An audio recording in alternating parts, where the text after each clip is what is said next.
are these people? Guess what, Colin? While Israel gets $1,000 billion of funding that we covered in our last segment, they're also taking all the land. No conditions. No conditions. 0 conditions. Everything's fine. So we know that they've been taking Palestinian land and selling it for settlings all over the place. So is that what you would call them? Settlings? Sure.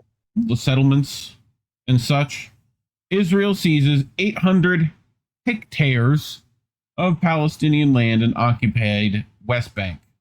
That's a lot of hectares. Hold on, you're looking up how big a hectare to acres, I guess, or square miles. One of the two. It's nearly 2,000 acres. Okay. More specifically, 1,976 acres. Oh, 2,000. Okay. About 2,000 acres. So, Finance Minister Bezalel Smotrich announcements comes despite international pressure against Israel's building of illegal settlements. This is from Al-Jazzera. So, they write, Israel's Finance Minister Bezalel Smotrich has declared, what? These names, man. Has declared 800 hectares, 1,977 acres, in the occupied West Bank as state land, in a move that will facilitate the use of ground for settlement building. The announcement on Friday came as United States Secretary of State Antony Blinken visited Israel again for talks with Prime Minister Benjamin Netanyahu. Again, only talking with Netanyahu. Isn't that funny? Smotrich underlined the government's determination to press ahead with settlement building in the West Bank despite growing international opposition. While there are those in Israel and in the world who seek to undermine our right to Judea and Samaria and the country in general, we promote settlement through hard work and in a strategic manner all over the country, Smotrich said, using biblical names for the area of the West Bank that are commonly employed in Israel. The denomination of the land in the Jordan Valley as state land follows a similar designation of 300 hectares, 740 acres in the Ma'ale Abduman area of the West Bank, which the Palestinians want as the core of a future independent state. Right? So the U.S. said last month that Israel's expansion of settlements in the West Bank was inconsistent with international law. That's putting it lightly, signaling a return to long-standing U.S. policy that has been reversed by the previous administration of Donald Trump. The change between the U.S. back in the line with the rest of the world, which considers the settlements built on Palestinian territory Israel captured in the 1967 Middle East War to be illegal. Israel itself disputes this view, citing the Jewish people's historical and biblical ties to the land. Yeah, but there's no legal ties, though, is there? Right. Earlier this month, UN Human Rights Chief Volker Turk said the establishment and continuing expansion of settlements amount to a war crime under international law. Okay, so here we have one of the Al-Jazzera, Virginia Pietromarchi. I hope that's how you pronounce that. Probably something close to that. So she's going to tell us what's up. Since the start of the war in Gaza, Israeli settlers have been expanding their presence across the occupied West Bank at an unprecedented level. Let me show you how. What you see here is a piece of land north of Nablus before the start of the conflict, and this is how it looks after the war started. And this area now has a road that didn't exist until a few months ago. We asked activists and Palestinians on the ground to share with us where they have seen illegal outposts and roads popping up since the start of the war. Then we verified those information with satellite images. The blue on this West Bank map is Israeli controlled, the green is Palestinian held, and the red marks are Israel's illegal settlements. We found 15 outposts and 18 roads that have been established since October 7, when Hamas attacked Israel over its occupation of Palestinian land. So let's recap a little bit of the history here. The West Bank was occupied by Israel after the 1967 war. Since then, Israeli civilians established more than 160 settlements. These are illegal under international law, but not according to Israeli law. Now, outposts started flourishing a bit later, around the 1990s, and are illegal under both Israeli and international law. They are usually basic camps set up in rural Palestinian areas, like small caravans or even makeshift tents. Throughout the years, these have turned into farming outposts, reaching way larger areas and taking more land. And as they expanded, Palestinian presence and land shrinked. After the war on Gaza began, this process surged again. More than 1,200 Palestinians have been forced out of their homes since October 7. Satellite images show that outposts built in the first 4 months of the war are scattered across the entire occupied West Bank. They also show roads linking outposts to other Israeli-controlled areas, such as farms or settlements, or roads that cut through Palestinian private land that Palestinian farmers and herders know are dangerous to cross. And as Israeli settlers expand their presence across the occupied West Bank, they often do it violently. In the first 9 months of 2023, the UN recorded an average of 3 attacks per day. That figure's nearly tripled in October. Right groups and villagers say that Israeli soldiers often assist settlers' action. Al-Jazzera reached out to Israeli authorities to ask about these 50 new outposts and roads. They said that they act regularly against any unlawful construction, but they failed to respond when asked why these outposts were still there and why Israeli soldiers backed and support Israeli settlers' violent attack.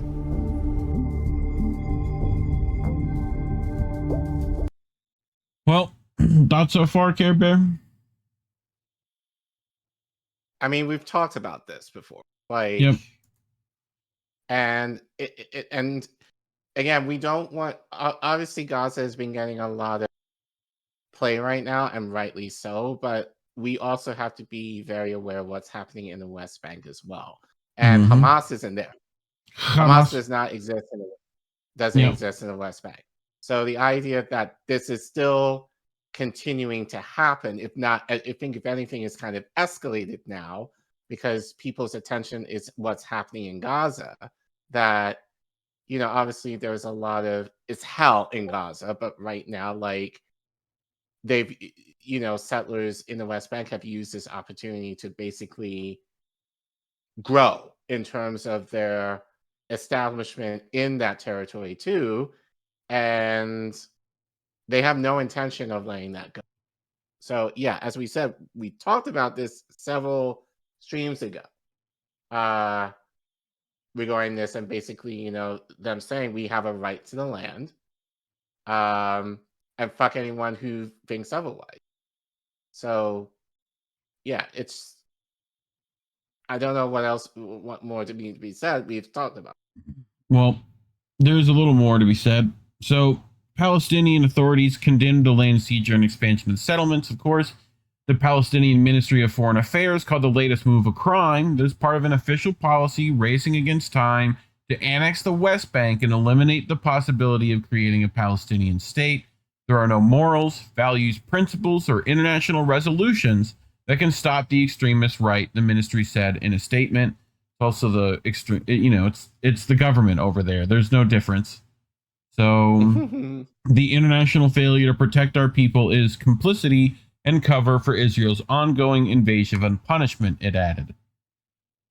So Smotrich, the influential leader of one of the hard-right pro-settler parties in Netanyahu's coalition, himself lives in a settlement and has consistently backed settlement building. Again, here's this hard-right. Netanyahu's administration is the problem, right? If we only got a, you know, liberal, that we just had that. Netanyahu just came back into power. So, you know, new boss, same as the old boss. Anyway, Israel's settlement watchdog Peace Now said the announced seizure is the single largest since the 1993 Oslo Accords, and 2024 marks a peak in the extent of declarations of state land. Peace Now called the timing of the announcement a provocation, as it came during the visit by Blinken, who has been critical of settlement expansion by Netanyahu's government. Again, only critical of the Netanyahu government. International pressure for resumption of efforts to reach a two-state solution with an independent Palestinian state alongside Israel has grown amid efforts to end the nearly 6-month war in Gaza, as well as a single-state solution that, favors Palestine, but, whatever. Little progress has been made in achieving Palestinian statehood since the signing of the Oslo Accords. Among the obstacles impeding it are expanding Israeli settlements. So I wanted to bring this, right? This should be from Dave DeCamp, I thought. I had that in there. But this is from Anti-War News. So Israel's plan to create a buffer zone inside Gaza along its border with Israel will take 16% of the Strip's territory, the Wall Street Journal reported, citing analysis of the operation by Adi Ben Nun, a Hebrew University geography professor. So this is in addition to what we just talked about, Collin, right? Mm-hmm. So Israel has begun the process of constructing the zone, which involves demolishing Palestinian homes and agricultural land that are in the way.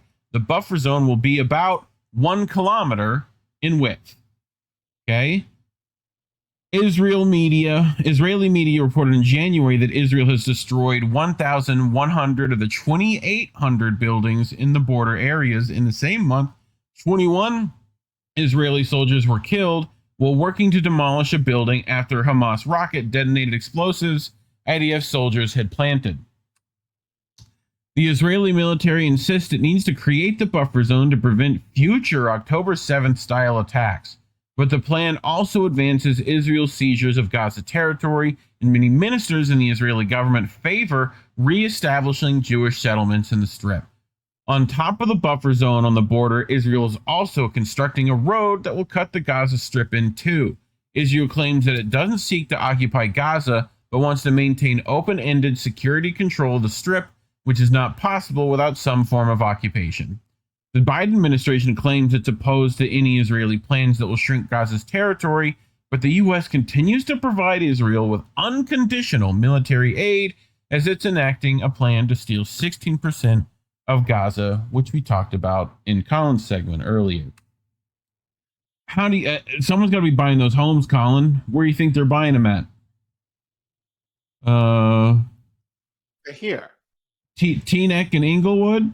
Indy, this is your neck of the woods. This is Jersey. Yeah.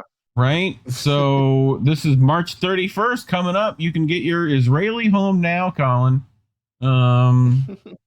So we're going to get into this. I don't think this happened, right? Because there was some outrage, but it's not the only place. So let's listen to some of the outrage. This is at the meeting of this event in Teaneck, I do believe. Right? So... Hi, my name is Rich Siegel. I'm a 25-year homeowner here in Teaneck. I'm Jewish. The reason that I'm telling you that I'm Jewish is because I have a concern about something that's going on in the Jewish community. On March 10th, there is scheduled to be an Israeli real estate sales event at the Hectares Torah synagogue. That event violates both domestic law and international law. Violates domestic law because we had a Civil Rights Act in 1965 and a Fair Housing Act in 1968. We don't allow real estate events to be for whites only, for Jews only, for anybody only. Now, as Jews, we don't get to fly under the radar and break the law and hide it in a synagogue. It violates international law because West Bank settlement homes are going to be available for sale at this real estate event. On the website, it lists 3 different West Bank settlements. Those settlements are in and of themselves illegal by international law. If we allow this sale to go through, we are enabling a local synagogue to violate both domestic anti-discrimination laws and international law. Now, there's other reasons we shouldn't allow it, okay? There's a genocide going on right now. I don't care who that offends. More than 35,000 people have been killed. More than 13,000 children have been killed. People in this community are in deep mourning. People in this community are angry. I'm angry. What this real estate event is going to do is it's going to fan the flames. If it goes forward, there will be a demonstration. I know there's going to be a demonstration because I'm going to organize it. Good for you, dude. Like, find me that guy. Get me in touch with that guy. I want to talk. Hi, my name is Rich Siegel. Find me Rich Siegel. Find me that guy. All right. So guess what, Collin? It's not the only place. Yeah. We are going to the Israeli Real Estate Expo in Thornhill today at 9 a.m. This is how we do things in Canada. Register. Canada. There's laws, there's rules. You register, no problem. Keller Williams sells real estate in Modin Illit. Where is that, they say? Oh, it's in Israel? Okay. Why don't we go on Google, though? On Google, you type in Modin Illit, and what does it say?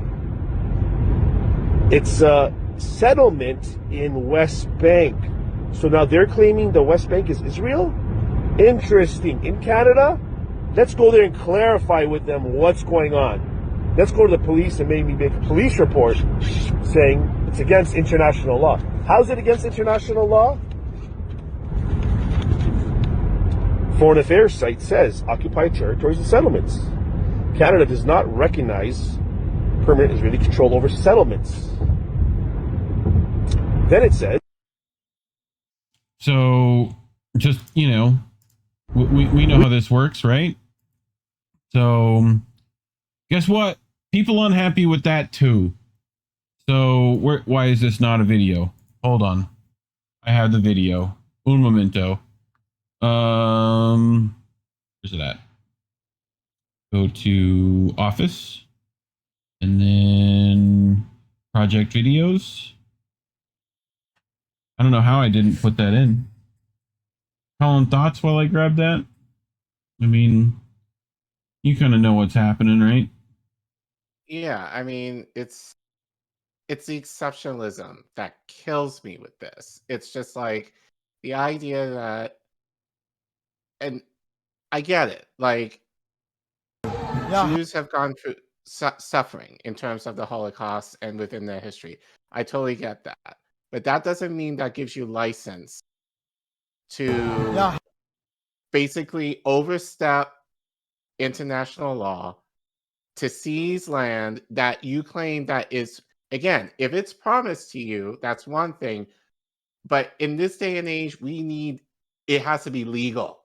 Yeah. Right? That needs to be documentation. The only thing that we have essentially that may come close to some kind of legal documentation, if you can call it that, is Lord Balfour's declaration to the Zionists, basically saying, and even then he said Israel, like Jews have a right to a national home, not the national home. Like I'm still on that because it's like that to me implies no, because the implication there is like it's not definitive. Like Israel could be one of many places that you can consider home. I would argue for many Jews, you know, especially if you live in the States, and especially if you're white, you're doing just fine for the most part, I would argue. So continue. Go ahead. You're good. But yeah, it's just like it just matters me that many Jews do not see, like they claim that they're suffering now, and I'm like, really? Like in terms of, and I'm not speaking for all, but like generally as a community, you know, they're doing pretty well for themselves. You know, they have a strong community. I mean, there's a lot within the community that I, as a Black person, quite frankly, I'm jealous of, because generally they have the economic and cultural backing that kind of justifies their collectiveness in order to push it. Like, we don't even have that in the Black community. Like, we basically fight over. Colin, I'm gonna have to disagree on the fact that and you ain't Black. You clearly didn't vote for Biden and therefore are not Black anymore. So you right, can't. but I'm saying within the Black right, but I'm saying within the Black community, we're still fighting over each other regarding like how Black each of us are. Yeah. You know, some stupid, like, it's stupid shit, and then like Jewish like are way ahead of us in terms of how united they are. Well, in terms of economic backing, cultural backing, and socially, but then they use all of that to, you know, that privilege to essentially use that privilege to take out another people group of color in the name of, oh, this is a land that promised us from the Bible, essentially. Yeah.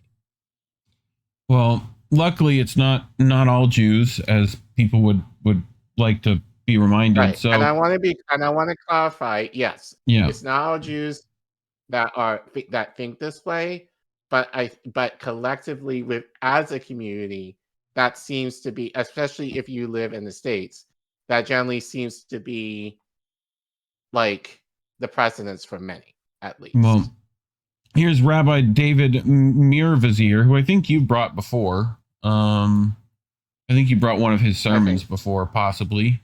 Yes. Yes. So here he is at this Toronto real estate thing, and he's organized his thing. So, well, I don't know if he organized it, but he's going to speak to it. So, yeah, hi. So I'm Rabbi David Mirvazir. I'm an active member of Independent Jewish Voices Canada, and I'm here today outside a synagogue where they're selling properties built on land stolen from Palestinians.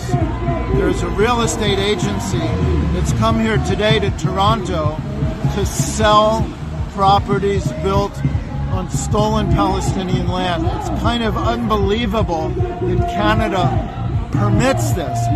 It's clearly illegal.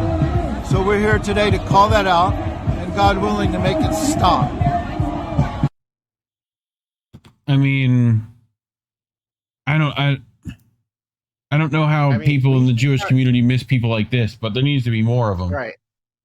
I mean, yeah, but like we should probably try to have someone on that can talk to more of this, because this is not talked about. Like, obviously Gaza, yes, given the dire straits right now, should be talked about, but this is just as, if not even more so important, because, you know, because this is just so under the radar in terms of you're literally trying to buy property and land when legally you shouldn't be able to.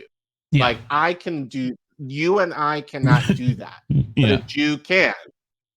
You know, like again, the exceptionalism. You know, that's what kills me in like really this issue is like certain rights that I have, I'm not able to do, but because you're Jewish, you're able to. Yeah. Like, it makes no sense to me. Mm-hmm.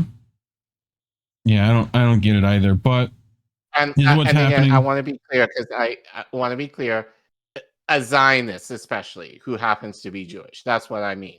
Yes. In that. So no, I want to make that clarification. I'm with you. You know, we should reach out though. We'll reach out to both of them, see if we can find Rich Siegel and the rabbi we just heard. But you know, talks like that is why we're demonetized. So to give us super chats, you have to go to ko-fi.com/Indie News Network, or put !donate in the chat, or scan the QR code on your screen.